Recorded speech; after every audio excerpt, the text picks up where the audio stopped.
Olá, tudo bem? Meu nome é Caio e hoje eu vou apresentar o meu olhar ambiental da professora Blaine Queiroz Caula, certo? Da disciplina de Direito Ambiental do curso de Direito da Unifor.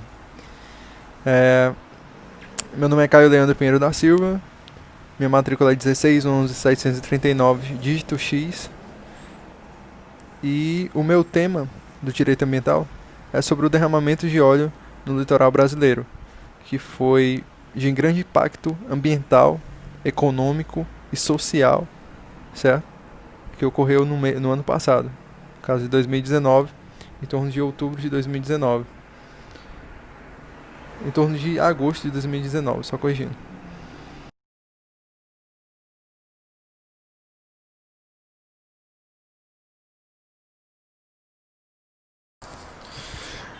Aqui nesse slide a gente pode observar uma breve introdução acerca do ocorrido, certo? O que foi que ocorreu?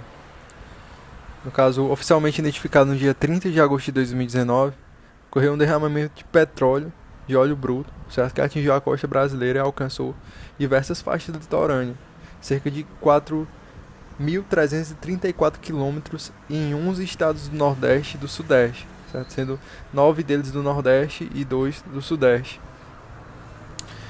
Também vale observar que foi 120 municípios atingidos e 724 localidades até 22 de novembro de 2019, que é esse desastre, no caso, a gente pode observar que ele é sem dúvida, ele é um dos vem sendo considerado um dos maiores derramamentos de óleo bruto na história, certo, do país. E, e o inquérito aponta, certo, o inquérito da Marinha, juntamente com a Polícia Federal Brasileira, aponta que esse derramamento de petróleo, certo, no caso é um petróleo, é um óleo cru, ele ele percorreu cerca de 700 quilômetros da costa brasileira e submerso por 40 dias, certo?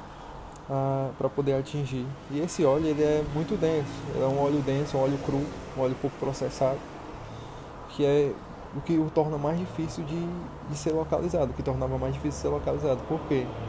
Porque ele trafegava por baixo do mar, ele trafegava por uma. E como pelo fato de ser denso, ele era pesado e trafegava por baixo do mar e não dava para enxergar por cima, entendeu? Não dava para saber o quanto de óleo vinha e aonde ele estava, justamente por essa difícil identificação. Vale ressaltar também que um ano depois, mais de um ano depois no caso, né? Mais de um ano depois ainda não foi encontrado os possíveis culpados do derramamento desse óleo. O que se sabe até hoje é que esse óleo vem de origem venezuelana, é de origem venezuelana, certo? Que as fontes fiscalizadoras, que foi a Polícia Federal e a Marinha, informaram foi que esse óleo é de origem venezuelana, mas vários navios carregam esse tipo de carga, o que dificultou ainda mais a identificação do principal suspeito, o principal navio responsável por esse derramamento. Vale ressaltar também que foram 11 navios identificados, porém só 3 deles, no caso dos navios, os principais suspeitos, né?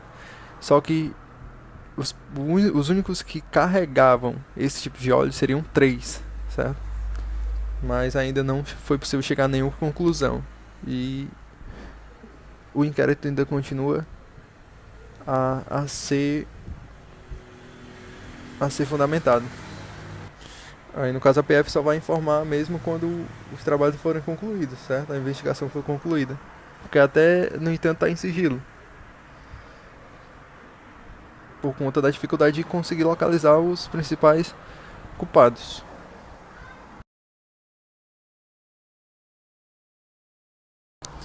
Aí no caso eu coloquei algumas fotos que mostram o, o que ocorreu nesses estados atingidos por esse óleo cru, certo?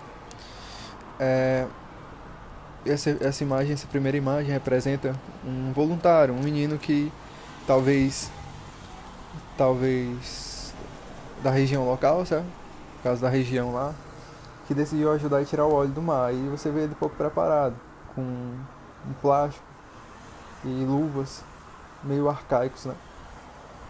E vale lembrar também que a Sociedade Brasileira de Dermatologistas, né, dermatologia, ela até tinha divulgado orientações sobre os riscos do contato com as manchas de óleo e as formas de lidar com ela, para não entrar em contato com a substância.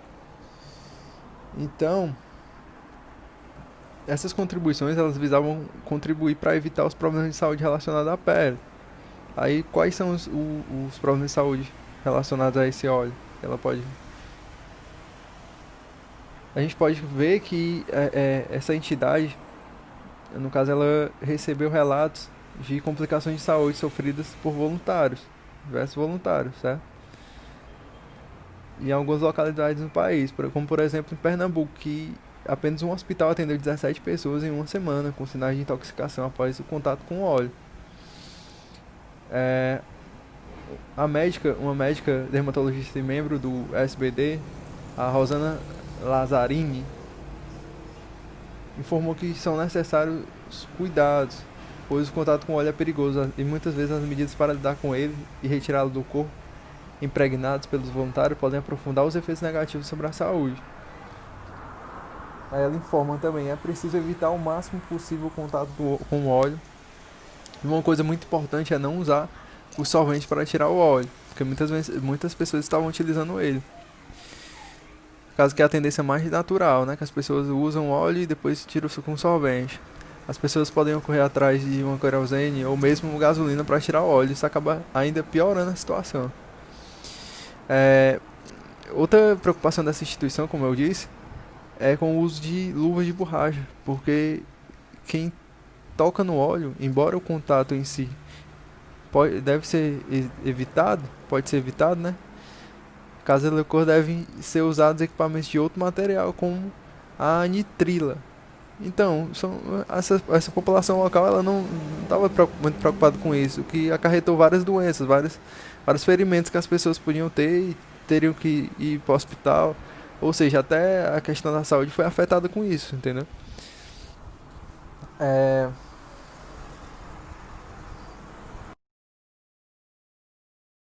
Aí aqui tem uma especificação, no caso, que ela informa que para evitar o contato direto com o óleo, especialmente com gestante e criança. Aí como a gente pode ver na imagem aí, é exatamente uma criança que está tendo contato, né? Porque não pode ser inalados vapores gerados pelo óleo, porque pode ser muito prejudicial. E não comer alimentos com peixe e marisco provenientes das áreas afetadas.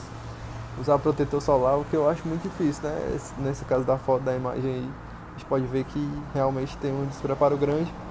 Por parte de ser uma criança também ainda é pior. Enfim, isso afetou de várias formas.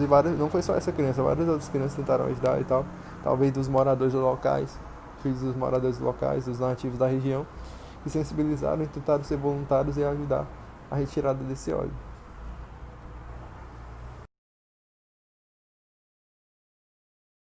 Aí esse slide aqui mostra uma tartaruga suja de óleo, certo?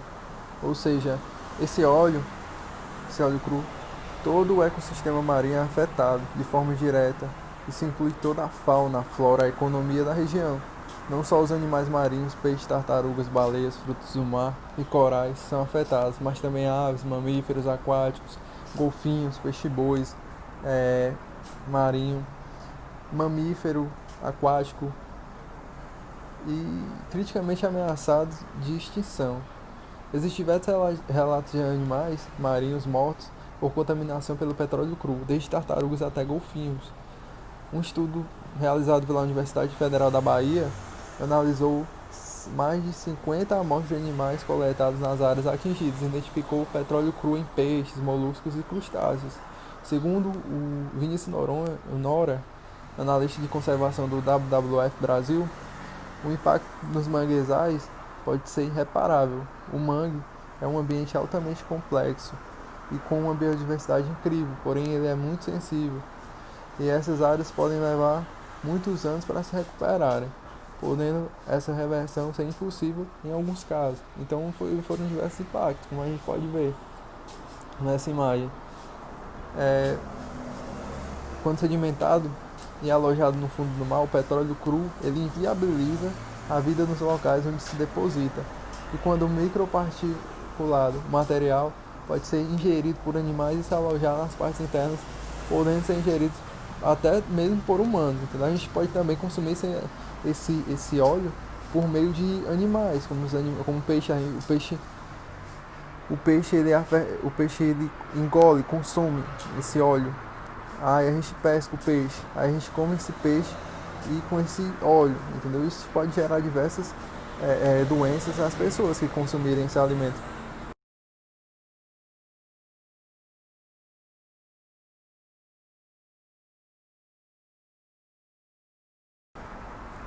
Aí no caso, nessa imagem a gente pode observar que os voluntários, certo? Os voluntários que trabalharam na remoção do óleo. No caso, uma coisa boa nesse, nesse desastre ambiental foi a questão de várias pessoas se sensibilizarem e ajudarem, principalmente das regiões afetadas, certo?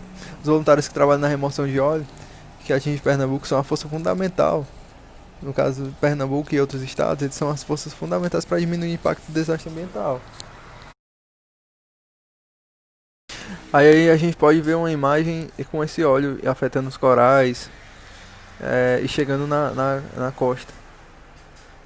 É como eu disse no slide passado, afetou todas as biodiversidades presentes na água.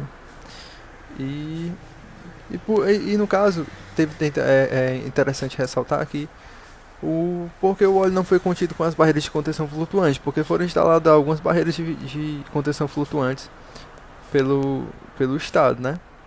Mas, segundo a técnica publicada pelo IBAMA, Instituto Brasileiro de Meio Ambiente e Recursos Naturais, as barreiras de contenção não são mais indicadas para esse tipo de material. Segundo o Instituto, as barreiras de contenção são compostas por uma parte flutuante e outra submersa, chamada saia, que tem a função de conter o óleo superficial, substância com densidade menor do que a água. Mas o material que atingiu o Brasil navegava em camada subsuperficial, ou seja, ele passava por baixo da barreira de contenção. Por essa razão, as manchas também eram visualizadas em imagens de satélite, sobrevoos e monitoramento com sensores para detecção de óleo.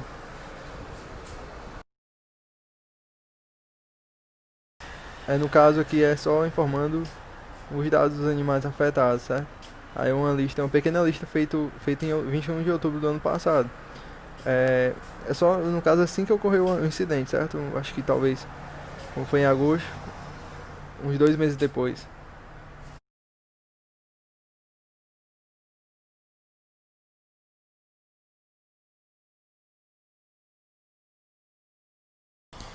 Aqui eu listei duas notícias, certo? Que falam sobre que um ano depois da poluição, os possíveis culpados ainda não foram encontrados, certo? Aí o porquê disso? Primeiro, assim, a questão ambiental é uma questão muito complexa, muito complicada. Defender o direito ambiental por conta justamente da dificuldade de conseguir localizar quem foi realmente o culpado, quem foi que realizou esse ato, certo? Qual foi o acidente que gerou isso, quem foi o principal poluidor, qual foi a principal empresa, justamente pelo fato de ser um local, por exemplo, no meio do mar, um local onde tem poucas testemunhas, tem poucas pessoas olhando, ou talvez até nenhuma, né? No caso, se tiver um barco à deriva só, quem é que vai ser a prova disso? Quem é que vai dizer o que ocorreu? Quem é que vai identificar? Entendeu? É muito complicado. Isso gera uma certa insegurança pro direito ambiental, porque para punir, porque a gente não consegue localizar quem foi a pessoa que fez isso, entendeu? E aplicar a devida legislação ambiental, a punição, certo? A punição necessária para quem realiza o tal ato. Isso gera uma certa insegurança. Não só na questão do mar, na questão desse derramamento de óleo, mas em muitos outros casos também a gente pode ver que é muito difícil localizar. Por exemplo, uma queimada. Uma queimada a gente não sabe quem foi que tocou o fogo, quem começou o fogo, entendeu? É muito difícil identificar, justamente porque o fogo se alastra, aí atinge várias localidades, aí a gente não sabe exclusivamente quem foi que fez isso. Também não é do mesmo jeito, quem foi que derramou o óleo, entendeu? Se não for é muito complicado de localizar isso.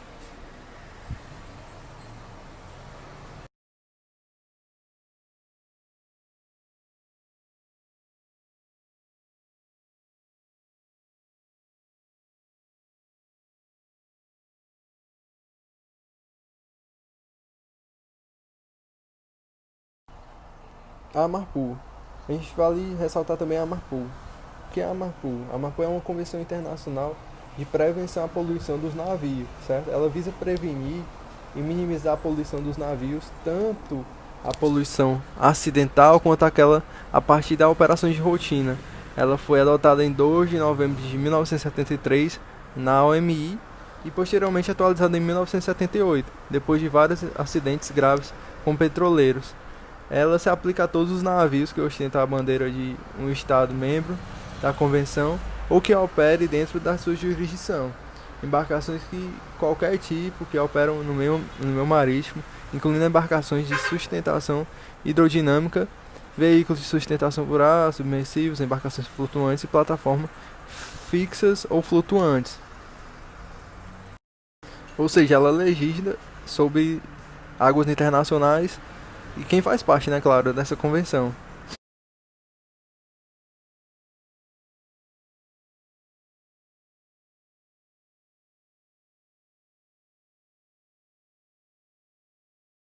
Vale ressaltar também o indúbio pro natura, certo? Que ganhou força no Superior Tribunal de Justiça. No caso, ele é um dos mais recentes inovações da jurisprudência no Superior Tribunal de Justiça, certo? Em direito ambiental. Por quê? O princípio indúbio pro natura, ele tem sido usado como fundamento na solução de conflitos e na interpretação das leis que reagem à matéria no Brasil. Aí, em alguns casos, o enfoque dado pelo tribunal é na precaução. Em outros, o preceito é aplicado como ferramenta de facilitação do acesso à justiça, ou ainda como técnica de proteção do vulnerável na produção de provas. Nesse sentido, a jurisprudência do STJ se fundou na orientação da inversão do ônus da prova. O que é isso? É que em caso de dano ambiental, compete ao empreendedor da atividade potencialmente perigosa demonstrar que suas ações não representam riscos ao meio ambiente.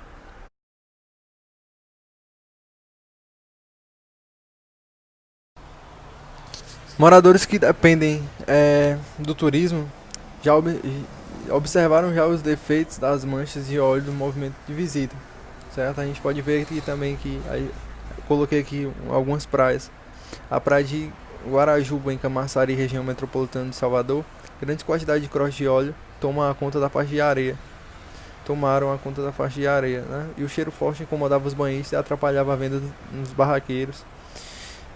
Em Itacimirim, os barraqueiros se juntavam para retirar as manchas de óleo que apareceram nas costas do torrente e assim não afastar os turistas. Aí em Fortaleza, o movimento caiu cerca de 40%, no caso na época, certo? Segundo a Associação de Empresários da Praia do Futuro, a EPF.